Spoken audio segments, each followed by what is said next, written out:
Good evening, everyone. Let's head on into Collectively Rewilding.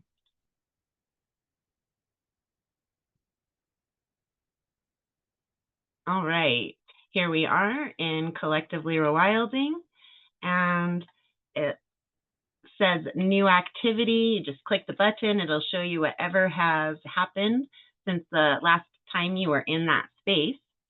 And we haven't made a lot of changes that are out there in the front for everybody to touch on. Definitely are starting to fill out the Show Your Wilds and gardening hacks. There's a few in Gardens for Health, and I've begun working on the resource libraries. That's going to be a big job, though. I really like what the AI here in Mighty Networks put together. It wasn't what I was thinking at all. I was thinking a unit on broccoli, a unit on carrots, a unit on corn, a unit on tomatoes. And they put all these different pieces together. So I started with the basics for the basic plants, and I've gotten a little bit of a layout for how I'm going to utilize the outline that the AI provided. It was definitely different than what I was thinking, but I thought they put some pretty good topics in here. I've already added some topics into this second unit. They had growing apples and pears, caring for citrus trees, tips for growing berries, yes, and cultivating grapes. Then I added here the pit fruits, right? Peaches, cherries, plums. Those are pretty common fruits. And in the third unit, they had peppers and tomatoes here, but there are other nightshades. I'm still playing with the word nightshades. I don't know if that's commonly known enough or not to be of value. So I may change the name there a little bit, but that'll hold more than just tomatoes and peppers. I specified that leafy greens will go with cruciferous vegetables.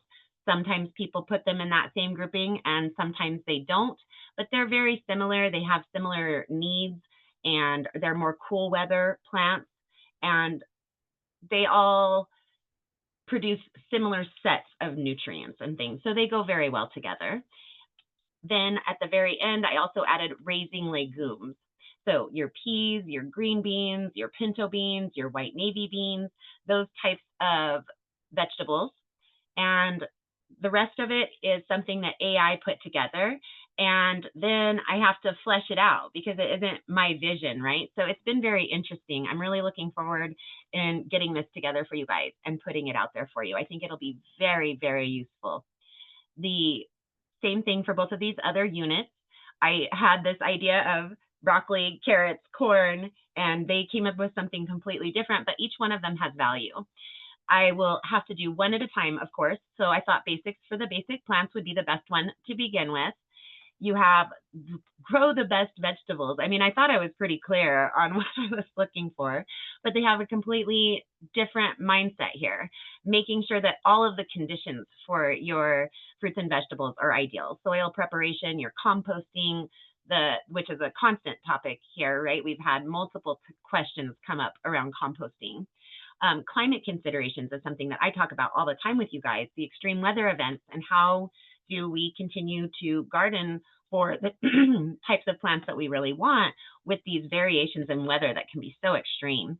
And then watering and drainage tips, also so very important and different the nation over, especially considering Hawaii and Alaska. A lot of differences there. So trying to figure out how best to put something like that together is going to be a little bit of a struggle.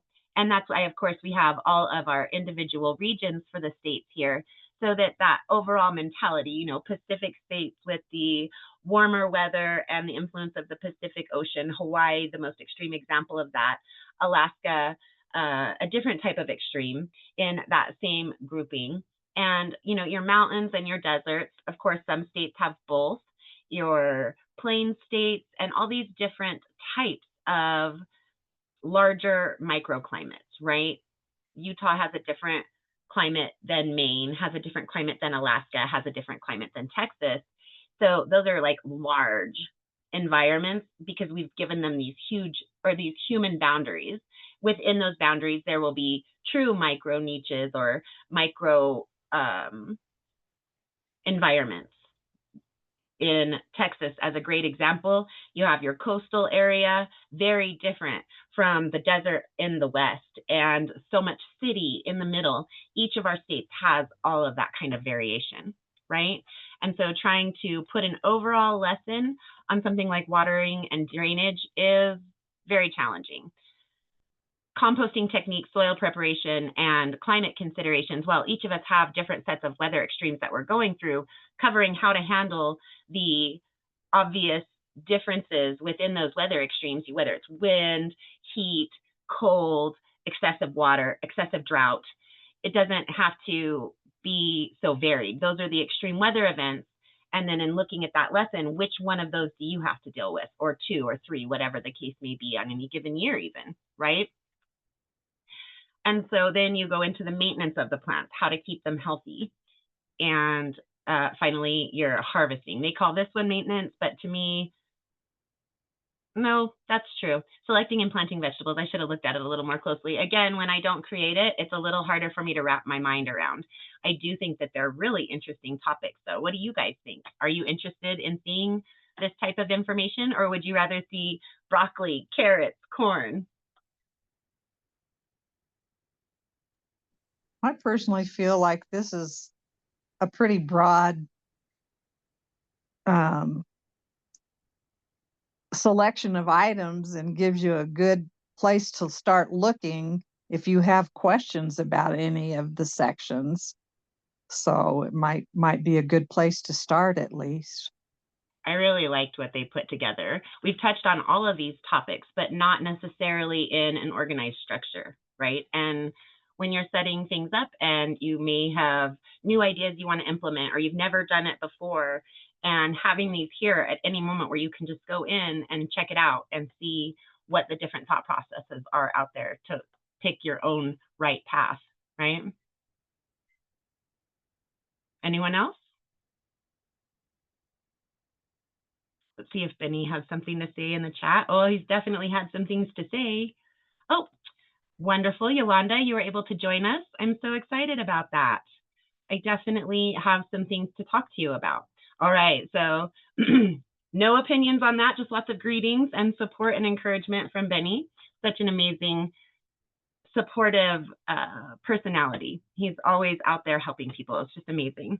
Miss Yolanda, I have answered your question here in Collectively Rewilding, and I wasn't sure if you had been able to access the CR Community Garden Report. Are you able to unmute and talk about that? You said the creative. Oh yeah, I have not, but I've checked out the different things on the side, on the left side. Absolutely. That is one of the things that I need to get. I had it in here, but it didn't really fit with the overall layout. And so Julia May, she recommended some things. I really liked her recommendations. Some of them are like, oh, I know you're right, but I don't want to do it. And some of them I was just like, oh my gosh, that's such a great idea.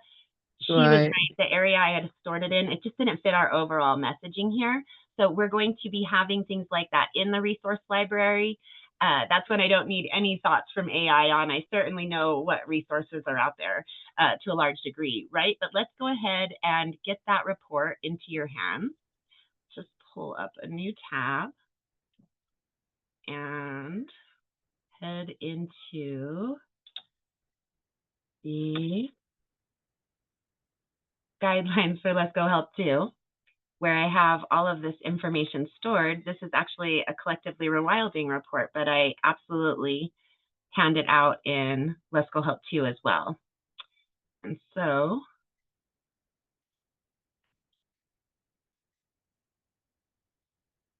this is all about community gardens, Yolanda. And there are some really, really neat options. Where do I have it in here? And they just seem to continue to grow. There are so many local, national, nonprofit organizations out there that really, really want to help get more community gardens going. So there's a lot of support out there for you. That's good to know. I didn't see that part, but yeah, I'm gonna really search deeper this time. Oh, absolutely. there's always more to discover, right? And this is just right up your alley, right? You want to do a community garden. You're down in the South. You had it nice in California. Now you're struggling down in the South. Is that right? Am I remembering it correctly? Yes, you are. The struggle is real out here in Mississippi. My husband and I have considered moving there, and there's a lot of great opportunity there. The land is very affordable. My mother and father-in-law live in, well, one of my fathers-in-law live in Mississippi. And if we were to go and move to Mississippi, they'd be ready to just give us an acre. And it's really nice, but their education is really rough, right? That's correct. There's a lot of poverty, and that's really hard to find solutions for sometimes when we're in the middle of it, right? Yes, correct. And so this is the community garden report, and they will have so many different ways that you can look into funding for what you're wanting to do there. Okay. Do you know, are you going to be going the for-profit or nonprofit? I think I've asked you this and you answered, but I can't remember. Actually, I want to go for the nonprofit because I already have a for-profit. Okay. And so have you checked out the Start My Business and Launch a Nonprofit spaces in Lesko Help Too to see how many? Yes. Okay, so I don't want to put that here, right? That's Lesko Help Too, but I want to make sure you're taking advantage of those resources, right? Yes, yes, and so yes. When you jump into this report, I redid it recently and made it a lot more easily utilized. There are grants and resources from so many different areas. It just keeps growing. So this just gives you some idea of what's out there. There are others, and that's where you want to go into, your local county, city, local nonprofits, your state, and also under specific types of perspectives. So are you in an area that is pretty severely struggling for economy in general? Yes, yes, yes. Almost a food desert. That is a perspective that's out there. So they've changed all of the algorithms lately on these search engines, but let's see if we can't find some community gardening food desert.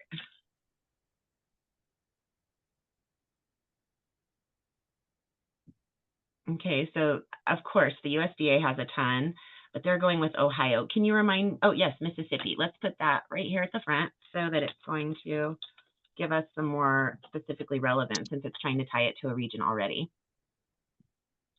Okay.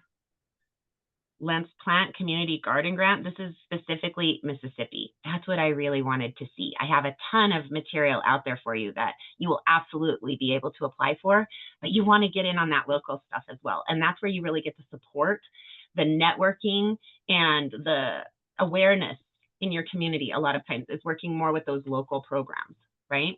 Okay, yes. So let's highlight all of this. And it looks like they're going with more than one area. So you have grants and funding, technical and educational assistance, community initiatives and examples, state and federal programs, which already you have quite a bit of, but there's so many that they probably have some that I don't have listed for you, right? Okay, right. And then nonprofit and community organizations, and they gave you a list of those. I'm not going to give you any links from within an AI search because I have had my computer compromised, and it's possible that that was how. There are a lot of different ways that it could happen, but it's something that I've been concerned about for quite some time. And I did have to go in and do some pretty serious troubleshooting to, oops, that's not what I meant to do, to get my computer cleaned back up. I do think it's cleaned back up. Nothing seems to have been compromised on my identity, but it's very worrisome. And so what happens with these AI bots, these LLMs, large language models, is they are an open source style of process most of the time, which means that they take information from any source that they can get it from, and other people can contribute in to specifically interact with them, and they're relatively easily hacked. And they can provide malicious code and take you to fake websites and do some different things like that. So I always would prefer to look up Let's Plant Community Garden Grant. than to click a link. It doesn't look like they provided one for this particular paragraph, but when they do, what I will do instead, and I'm pretty sure I already copied this, but let me just make sure. If I want to utilize one of their links, I'm going to right click it and I'm going to copy link address. That's where you'll see. And then I'm going to paste it. And so let's just get rid of the junk here because I want to see the real text of the email or the website, right? So this is ndac.ms.gov, bureaus, departments, market development, garden grants. That looks pretty legitimate and safe. I wouldn't be concerned. When I started realizing that my computer had been attacked in some way, it would just consistently show Yahoo instead of like the very specific website that I had said, such as USDA.gov. And then I was looking for it. And then I clicked the link, and instead of just being USDA.gov, it would be Yahoo and all this other stuff. And it was not good. So that's how you keep yourself safe out there, still making use of these types of resources and research, but keeping yourself safe, right? Yes. Thank you. Absolutely. All right. And so I always like to also let you guys know that this is from Gemini. And I will get that link as well. Oh, shoot, that's not what I meant to do. Okay, so that's probably going to pull something up, and we're going to just delete out of that. Or actually, that's a pretty good site, so I'll go ahead and leave that up. It's something within Mississippi that had gardening grants, okay? Okay. And that's where we right-clicked and looked at the link to make sure that it was a legitimate type of a situation, not a dangerous one. Great. Thank you. Absolutely. And then here is that overview of all of those different pieces. Oh, this is not going to be pleasant, guys. Hold on, I got to clean this up here, or it's just going to be a mess. No, what I'm going to do is I'm going to pull us over here, and I will correct that as soon as class is over. Otherwise, it's just going to be a jumble of words with no real structure. It'll be really hard to read. But that's some really good places to start looking in your local community, as well as the pieces that are already in this report. And perhaps there are some that aren't listed in the like nonprofits, state or federal as well, right? Right. So does that give you a little bit more comfort? Like you feel like you can jump in somewhere and start working on something a little bit better? Oh, yeah. That helps a lot. Excellent. Let's also, and I thought I had it pulled up. Here it is. Let's just jump into a couple of these sites so that you know what you would do when you have the site to hand, okay? Okay. This is the first one here. It's really good. It's like a spreadsheet or a database on grants for a variety of different types of community gardens, and it's regularly updated. So we're going to click that, and then we're going to go to that link. And then we're looking to see like what kind of bang, right here. So you are not doing a school garden, correct? Correct. You're doing a community garden. Are you going to try to include like veterans and people with disabilities? Oh, yes. Okay, yes, so that's another one, right? Right. Are you going to go organic? Yes. That's another option that you can look through. And then are you going to include children in your community garden practices? Oh, yes. So there are 4 out of 5 opportunities of lists for you to check out. So if I wanted to track my search, right, let's just pull the report that we're working from, and now the site that we've pulled up out, and we'll minimize this here, and we're going to create a link by link search of what we're doing. All right, so the first thing is to check out the community garden grants, but I don't want it to take me to an internal link, taking this page away from me. So I'm going to right click again. This time I'm going to open link in new tab. And that's the first listing that you can check out. So here are grants under just general like community garden. And I'm sorry, did you say something? No, I said okay. Okay. And so then this is one of the programs, Seed Money, National Garden Bureau. So there's 4. And then you go into the veterans. So it's all going to be on one page is what it looks like to me. So then if I click this, open link in new tab about veterans and people with disabilities, it's going to be the same tab, but it's going to take me down to that space. So you don't really need all of those different pages. They're listed for you here all together. So each one of these is a clickable link. Now, occasionally you'll find one that's not working, and then you can either research that program or go on to the next working link. So here we have America in Bloom. America in Bloom and the CN Railway have partnered to create the Eco Connections from the Ground Up Grants Program. With a true transcontinental network that extends to 3 North American coasts, CN passes through a wide range of urban and rural communities. We encourage communities along the CN corridor to take environmental action by improving their communities through healthy urban forests, natural landscaping, ground cover improvement, and flower displays. So are you looking at doing food forest? You know, I haven't thought about it, but it's an option. Okay, so since it's not on your list real heavily right now, I would put this on the back burner, but that is something that they are working towards, healthy urban forests.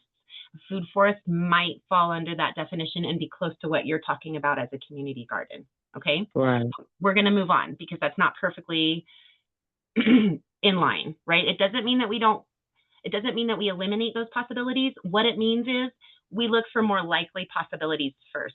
And then once we've done that, we come back to these because they may be possibilities as well, but they're not as likely, right? Right. Okay, so this is Maine, and it looks like, oh, food garden projects across the country and around the world. So this one looks really promising. So let's go ahead and right-click and open link in new tab. And then you have seed money. We can help your garden thrive. By offering garden grants and free assistance with online fundraising and garden planning. Oh, how perfect, right?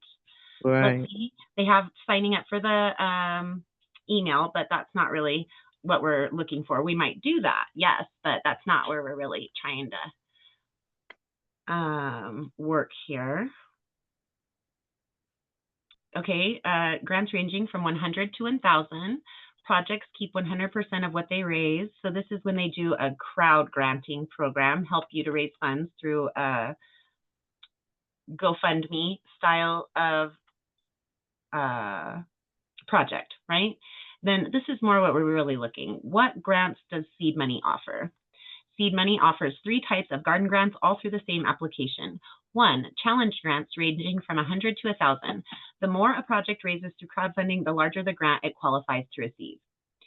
So it sounds like that might be 2 things. Like you might get the crowdfunding and you might get a grant based on how well your crowdfunding went. I'm not certain. That's definitely a possibility.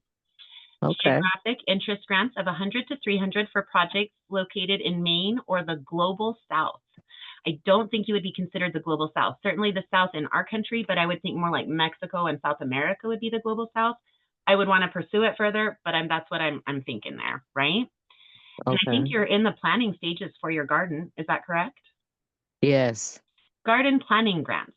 Thanks to the generous support of Growing Interactive, we offer free 1-year subscriptions to our innovative and user-friendly online garden planning platform worth $50. Usually the Seed Money Garden Planner makes it easy to draw vegetable beds, add plants, and move them around to get the perfect layout and a personalized planting calendar for your location. So that's really cool. I actually pay for a service like that. But then how do you make use of that?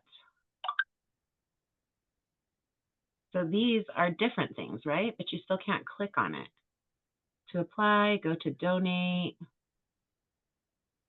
How do I apply? Whoa, what did that do? Okay, as a first step, we recommend that you join our email list where we will send you information about our grants and deadlines. If you are already on our list, you can go directly to our funding site here to start your application. So you need to join their email list, obviously a free activity. And then once you do that, then you can jump over to donateseedmoney.org. And so that's how you start working a website that you've been given or come across or found, whatever, right? Right. Does that make sense? Yes, it does. Now, if you couldn't find an application or a way further, right here, we don't have the application, but we know how to go about getting that application. The next best thing is to find their contact information. And so you see that they have a phone number and an email address right here. So if you couldn't find any way to apply or participate, get the counseling that they're providing, whatever the case may be, then the next thing is to contact. And even if you find applications online, it doesn't hurt to contact, right? Right. All right. So excellent, excellent resources. And that was just the first link on this report right here, right? And we didn't cover everything there. that was just some of what they show. Right. I appreciate what you showed me. That's I a starting absolutely point. love it, right? It's really neat. And I think it's really important because things like food deserts are very real, and it can be rural or it can be urban or heavily industrialized, whatever the case may be. There are so many people out there who really do need better resources than what they have. And so how do we solve that where we are when we're in those moments, right? Really wonderful. All right. Right. So is there anything else that you wanted to talk about within that community garden idea, Yolanda? Do you feel like you're pretty solid? Do you know how to get into Collectively Rewilding and your notification bell to get that answered from me? Yes, actually, I do. I Wonderful. been looking around, playing with it, touching it, clicking on things. So this is a brand new layout for everybody. Being a relatively new member, what do you think of the pieces? Do you feel like it's relatively intuitive? Or are you really kind of confused about what things are? No, I think it's if you well, I had to just slow down and read things on the side because I'm so used to like doing things quickly and scanning. But yeah, I think it's great. It's definitely bright. I like it. It's organized, that's for sure. That's what we're going for, right? We want it to be something that somebody can come in and find the resources they need, no matter how much time they've spent in the community. Right, and you got it categorized, so that helped out. Wonderful. Thank So you. yeah. All right. Excellent.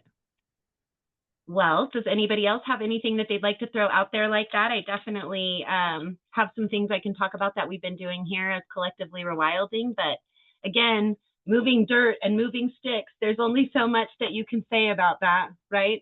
We did do a pretty good job of getting all of the small the pieces we're going to use for composting. They're all out of the front yard now, thank goodness.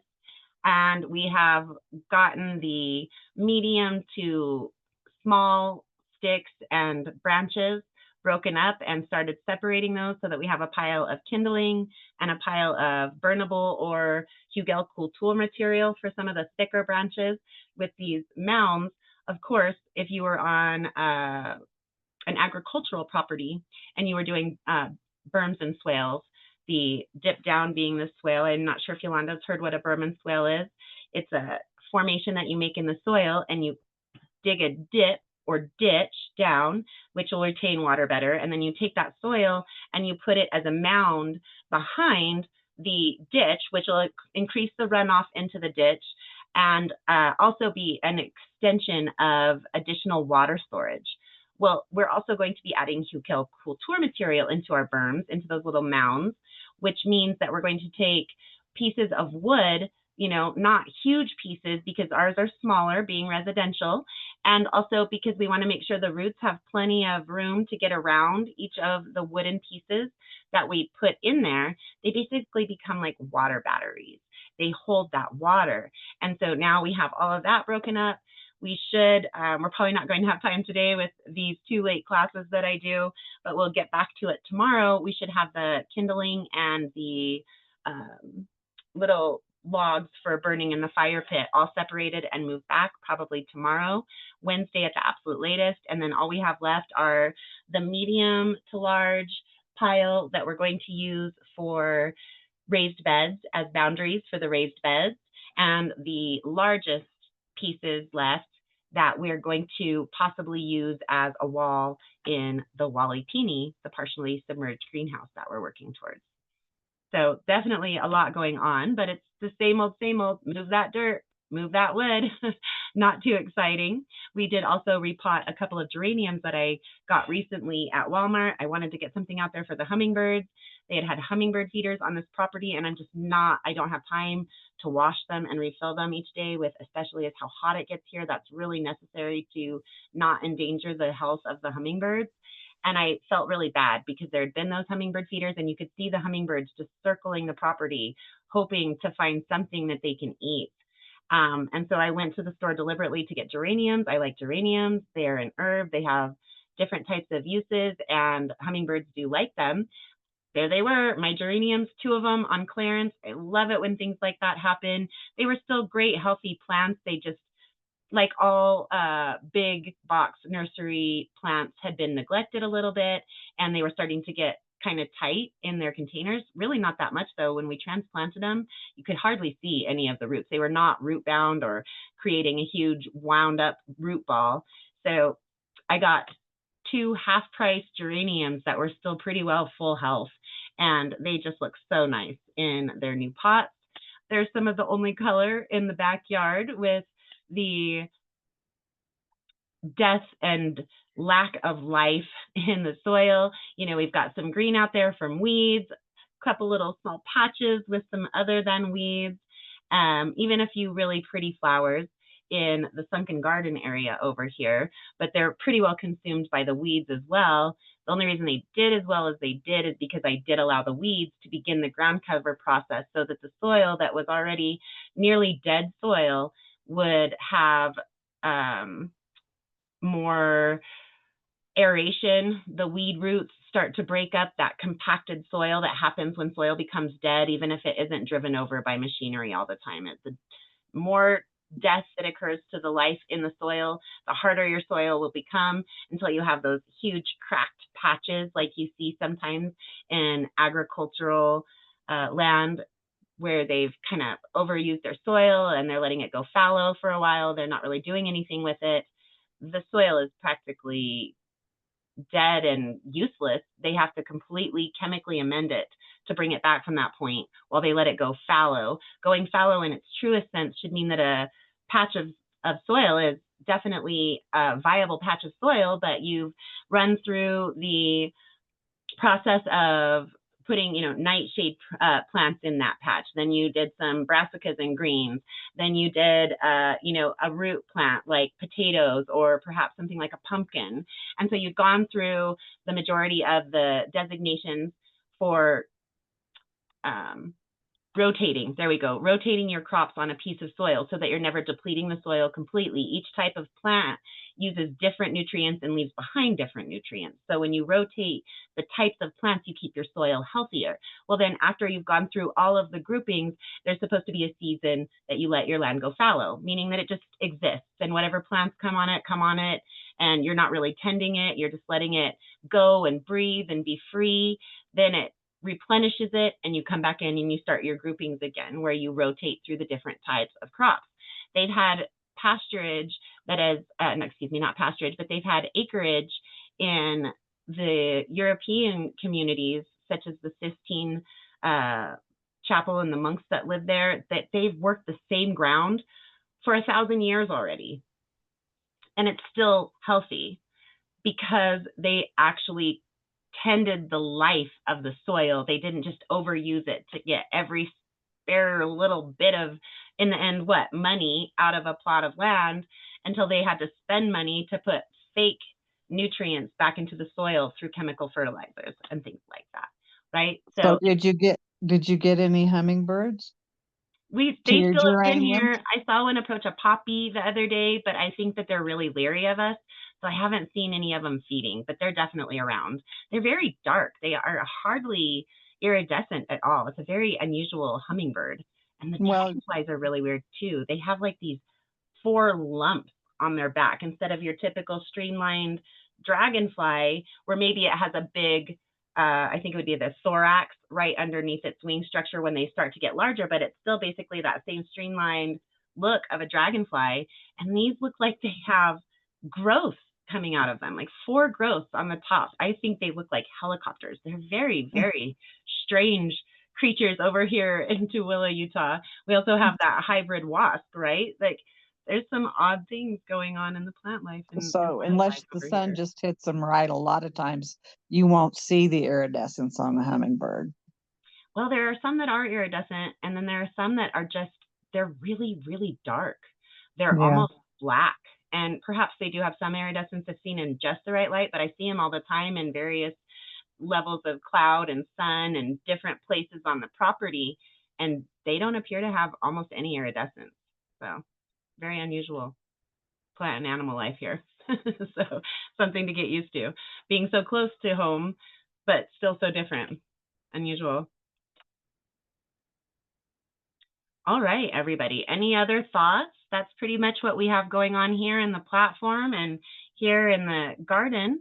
And oh, I was going to tell you all, when we talk about the different things that you're doing, Vanessa, with your potted plants and things, were you able to get them into larger containers or do any of the kinds of things that you were thinking about there?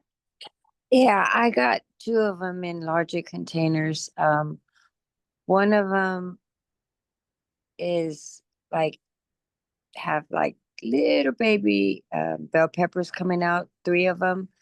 But my chili plant, it has one big one, but I think some bugs got to it or something because the bottom is like eaten Mm-hmm. on the chili pepper, and I guess they tasted it and then stopped. Oh, well, that's unfortunate, right? Like, what a waste. So do you feel like putting them in bigger containers is helping them, though? Yeah. Excellent. And I would love to see some pictures. You should throw them into the Show Your Wild here, whatever you guys are out there doing. Show us some of the places that you want to think about putting a community garden. Yolanda, Benny, show us your poison ivy, right? Any of you out there doing anything, even if you just take a walk. You know, Tammy, you're outside with your dogs if you're here with us. I didn't get to see if Tammy popped in with us. No, not tonight, but maybe she'll listen to this and show us those trees, the trees that you just are destroying your hillside, so that we can, you know, help you come up with solutions. And so Show Your Wild is just whatever you guys are out there doing, where you repotted your plants, Vanessa, and you're in the planting stages. Yolanda, with your garden, you know, show us what you're out there doing, and we'd love to see it. It would be a lot of fun. You can also just come in and say anything you want in the Shoot the Breeze chat. I kind of started it off. Chats aren't my specialty, so hopefully Tammy, or I don't know if Benny did the chats much back in the day. Benny, were you there when the chats were really popular in Let's Go Help too?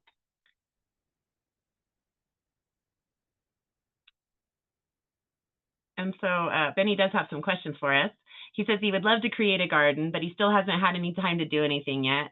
Oh, totally. Benny, you're starting a business, you know, and you have a lot of familial commitments and all of that stuff. Don't worry about that, but show us what you're having to deal with. It may not be a lot of fun, but show us what the ivy looks like, and then show us what you decide to do about it, right? You're still out there. You're still doing things. And he asked, how is the nonprofit going? It's going very well. I should hear back from the Tooele Valley Community Co-op in the next week or so. If they haven't gotten back to me by the end of this week, I'll probably reach out like on Friday or perhaps on Monday to see if they've moved forward on getting the application for Collectively Rewilding to work on. Megan P. and I are back to working on things. We have a whole new list. It's kind of exciting. Let me see if I can find it for you guys. I have her stuff spread out all over. She's just got so much going on. And then I'm like, oh my gosh, I just have to get this down. And so I just start a brand new list for her.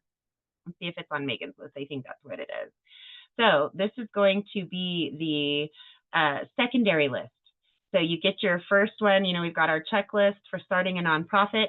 Then this is the second list of things that you need to work on. Everything from partnerships and stakeholders to creating a budget and to in-kind giving or media outreach strategies. She's got a lot planned for us. So that's going to keep us moving forward. I did finish the guide to starting a nonprofit that the Utah Nonprofit Association puts out, and I'm going to gather up my notes from here and share them with Megan to see if we're missing anything that they recommended, so that we make sure that we get that into those lists for you guys. And then I should be reaching out to them after I've gotten established with the Tooele Valley Community Co-op and gotten a little bit further in our original list for starting a nonprofit, which we should have, I believe, here as well. Let's check to see if we've got that. No. Okay, so let's just hop into Let's Go Help 2 for 2 seconds and look at that list. We're going to be getting together. Somehow the classes magically got changed to Friday, which is so much better for us than Tuesday. And I don't know how. Mighty Networks doesn't really allow you to change an established event date of the week, like the day of the week. You can change the time on that day, but you can't change the overall event. You can change a singular event, right? You need to postpone it, something like that. For one event you can, but not for the overall event. But somehow our action plan for your nonprofit got pushed onto Fridays. And so by Friday, we should have a video for you all that we can watch together and go over how to build a website on, let's see, I'm not as familiar. I prefer Squarespace as a website builder.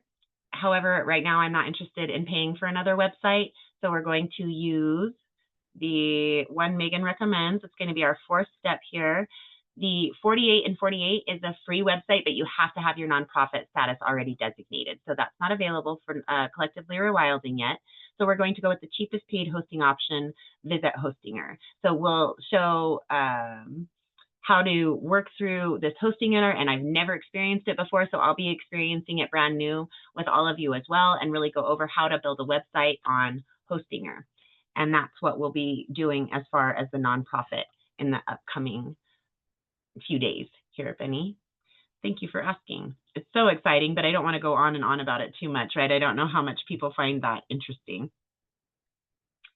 And then let's see here. And thank you, Benny. I appreciate it. You like the new structure. It's working out for you pretty well there.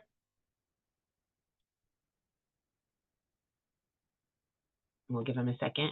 He'll respond if he's still right there at his device in a moment in the chat. Oh, it looks like he had to go. Oops. He has a big family back there in Massachusetts, and that's why I would love to be able to work with him live, you know, more directly like this, but he's always worried that his active family is just going to be too much, so he keeps himself muted. Such a wonderful gentleman. So many people that have been helped because he's just always out there with a supporting hand and pointing you in the right direction. Really nice guy. So hopefully he hears that when we were answering his questions there at the end. And so if nobody has any other questions, everybody's doing good. What did you think, Irving? Irving has joined us here in Collectively Rewilding. It's his first class with us. Did you like the topics and what you're seeing, Irving? Yes, I do. I'm taking it all in. That's wonderful. Well, we love having you over here as well. Irving is someone I've been working with, I don't know, for probably about 2 years, wouldn't you say, Irving? Yes, almost 2 years. That's what I thought. He's a really nice guy. So welcome. We're always glad to have all of you here. Yolanda's pretty new. All of us are really making that initial voyage together for the most part here in Collectively Rewilding. And so if any of you have any thoughts or things you'd like to see, please just let us know. All right, let's jump into our calendar, and we will be back with you all on Thursday at 7:30 p.m. Pacific, 8:30 Mountain, 9:30 Central, and 10:30 Eastern for Gardens and More Q&A. And please, Kendez, jump right in. I was about to say, excuse me, what I thought was poison ivy ended up being. Oh, I thought it was Benny that had the poison ivy. You have the poison ivy, Kendez? It ended up being morning glories. Oh, okay. Those can be really invasive. They're really pretty. But did you decide what you're going to do with them? no, I was just happy that they weren't poison ivy. But then I looked elsewhere, and there was a mixture of poison ivy and what's called Virginia creepers. I've heard of Virginia creeper. I don't know anything about it, but I've definitely heard of it. I was out in the yard. It was yesterday or the day before. I don't know how my days are melting together with all the work. You're not kidding. I hear that so clearly. So we'll take some pictures. Show us. We'd love to see it all. Yeah, I was like, oh man, I could have been uploading it on here. Well, you know, there's always tomorrow. There's a lot to be done, and I finally got my bee watering stations set up the way that I'd like to. I reorganized them. I added a double layer to the one in front, and then I didn't really like how it sat, so I kind of mixed and matched. And I'm going to restart our challenge.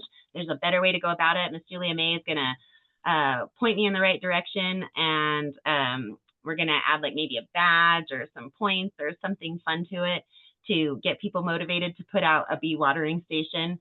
It's really, really easy.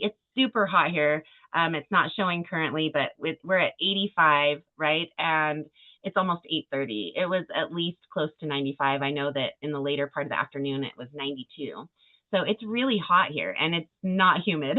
So with that double layer for my bee watering station, even though it gets so hot, the water is staying overnight as long as I make sure to put in a little bit of water for my watering cans at some point each day. I've already seen the wasps in the backyard, right? We have all these hybrid wasps that are ground burrowing wasps. They're really non-threatening. They're actually the least threatening wasp I've ever interacted with so closely. And I've seen them going right for the bee watering station, which totally makes my day. If we weren't disturbing all of the earth wherever we go, the animals would know where there were places that water existed, even in the driest of moments, most times, right? But we've disturbed everything. So those places may not even exist in some of our locations. So when we put out that water for these little guys, it really is creating a small difference that matters. Bugs are so important. I just can't overstate it. I know I get on my soapbox maybe a little too much, but those little guys, man, they do the heavy lifting of the world. They really do. They clean it up. They feed us. They keep the soils working. They eat the decomposing, whatever it may be. They are so vitally important for a healthy ecosystem and for the health of humanity. We can't exist without the bugs. The bugs will go great without us, but we can't exist without the bugs. So everything that we do to try to create an environment that can sustain animal life and that bug life is truly, truly a gift to the world and to our own selves, right? So I want to start that over again and show you guys how really easy it is. Just grab a couple of kitchen plates, throw a couple of rocks that you find on the side of the road in and add water every day, and you'll save little critters' lives. That is just an absolute reality of our world. Now, where Ken does is, I'm not sure that he needs to worry about putting out a bee watering station. I'm pretty sure the little critters can find water just about any time. Wouldn't you agree, Ken does? Yeah. Yeah, but it's still kind of neat, right? People put out bird fountains and things like that, no matter where they are. It's just a fun thing to have. So even for someone that's in the shoes that Ken does is, where there's plenty of moisture, it's still fun sometimes to throw those little touches in and to interact with the wildlife, right? Yeah. Well, I'm always saving worms from the concrete road, you know what I'm saying? So that's wonderful. I try to when I'm working with all the soil, right? As I dig in, it'll get to a more moist point of the soil and there'll be earthworms. And I feel so bad. I'm always so worried that there's nothing I can do. I've disturbed them. I put them back. They don't know where they're at. The water isn't there. But I try. I put them into the other berms where there's already moisture, dig in a little bit and kind of put them on the moisture and then put just a little bit of dirt over them so they don't dry out while they're trying to work into the soil. I don't know how much effect it has, but I certainly try. Yeah. We don't have enough earthworms to even see them crawling around on the concrete like I used to as a child. The last two properties, this one and the last one that we've lived on, the soil was so bad that I think I saw at the last one maybe 3 earthworms that we were either able to save, or before we saw them, they had dried up on the concrete, right? So that's a real service that you're doing. Like a bait shop and get like worms from there? Yes. I do plan to do something like that. There's different things that you can do. And yes, absolutely. It's a great idea. Yolanda said, "Mary Gold is good for both men and women." Oh, the Morning Glory.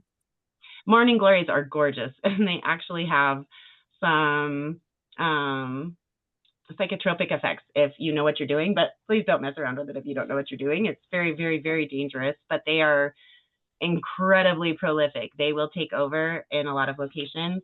And so look at my paper over here. So I'm totally feeding. Okay, that's where I thought Georgia is your state. Is that right, Kinda?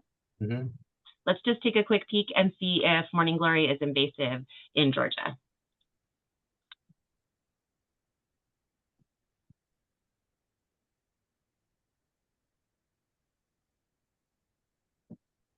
They didn't come around till I mulching. They didn't come around until what? I started mulching everywhere. It's saying it's not considered invasive. It can be aggressive and spread rapidly by seed, but not considered invasive.